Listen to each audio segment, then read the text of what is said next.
Our first stop on the Kenomee hike. Really nice little ravine here.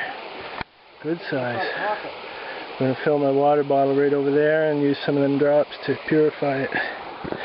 Chuck my fishing rod in here and see what happens. Really nice spot. Now that right there is the very end of Chain Lake. And this is where it goes into the Kenomee River right there. It's a good sized river. There's a number of good pools here that would be excellent fishing. I still haven't stopped to put the rod in. We're waiting until we get to our destination to set up tents. And then I'll fish this evening. Hopefully we'll have a campfire to cook stuff on directly. Fucking beautiful spot, pardon my French. Alright, we just come down that big friggin' hill. Wasn't terribly fun. And it's pretty flat here, enough for 3 or 4 tents anyway. Chris has got a hammock. I guess you're going between those 2 trees, are you? I don't know, actually. Yeah. I'm going to have a drink of wine and think about it. And this is Murphy's Brook? Yeah, Murphy Brook. Murphy Brook. Water's pretty low, but we can still pull Walk down behind that rock, there's a small water from here. Yeah, I see it drops off to a waterfall right over there. Oh, looks like there'd be good fishing in some of these pools. Try to have a look at that one over there and see. Alright, so there's the big hill we come down. We're set up over there. You can see Chris's hammock right over here, and then my yellow tent, the other Chris's tent in the background. And that's the brook there, but it opens up into a fairly large rapid here, waterfall, whatever you want to call it. There's a good pool at the bottom with a lot of 9 or 10 inch what look like brookies, and they're biting pretty good. Just using some high-tech spinning baits. Man, I was going to make a film, but I can't. You walk around and something. Why not? They're just drawers. Yeah, so there's the pool at the bottom. Another little offshoot over there. You can see, just looking, you can see quite a few fish swimming around. And like I say, they were grabbing the hook the first few casts, so that's good. We might get something to fry up for this evening. Retrieving water.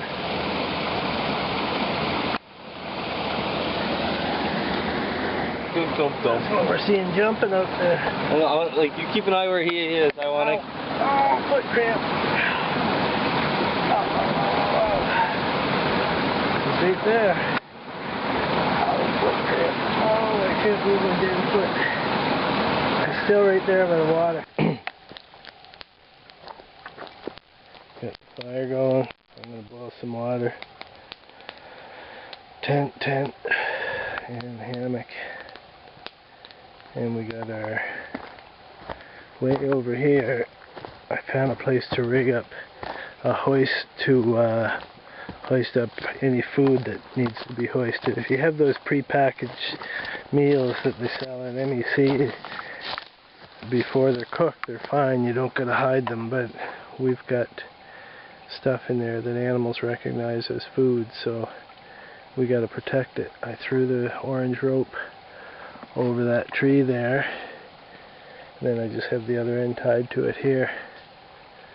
That should hold it. I think it's got to be 6 or 7 feet off the ground, 2 feet from any surrounding tree, and 2 feet below any branch. I think I got those covered. We'll see how she goes. So you see the food is there, quite far away from the 2 tents and the hammock. We want to ensure that. Nice. So we started making these stone chairs last night. We eventually got one for each of the 3 of us. If you put your blanket on it, your bedroll blanket, it makes a really comfy chair. Big slab of flat rock that you can't see there. And it's all balanced out down below. This one is the first one, sitting on the side of the hill. And this one, same deal. Big slab of flat rock there. All propped up with giant boulders and balanced out. This is pretty crazy. way that's sitting on there. That tree, look at that root.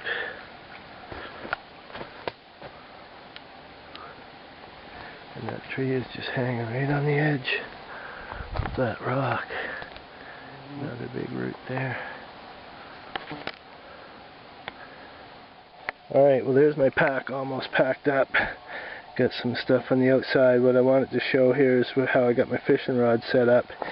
This is one of the few frills that came with this old Serratus, however they're pronounced, backpack that I got at Mech almost 20 years ago.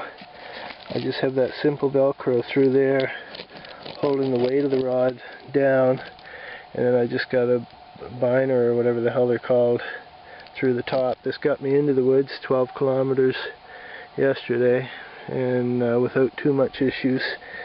I hope it'll get me back out again. And this is a rod sleeve that I got at LeBaron. We use them for rods. We keep 4 or 5 rods in the car at any time, and they're always getting tangled up. You put a rod sleeve on each one and you don't have that issue. Anyway, we'll be heading out before too long.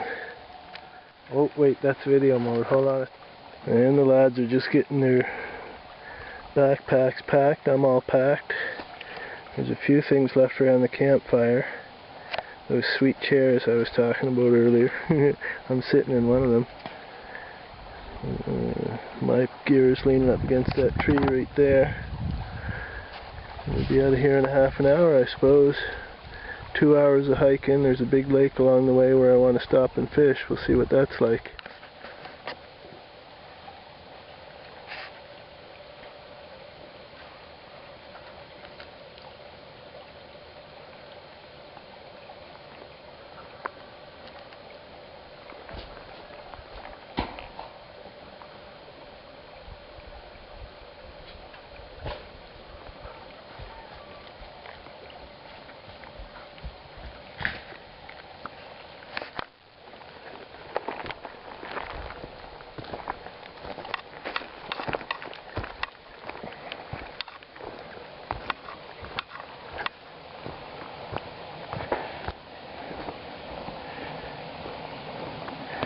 Water's pretty low right now, but it's still flowing well through here.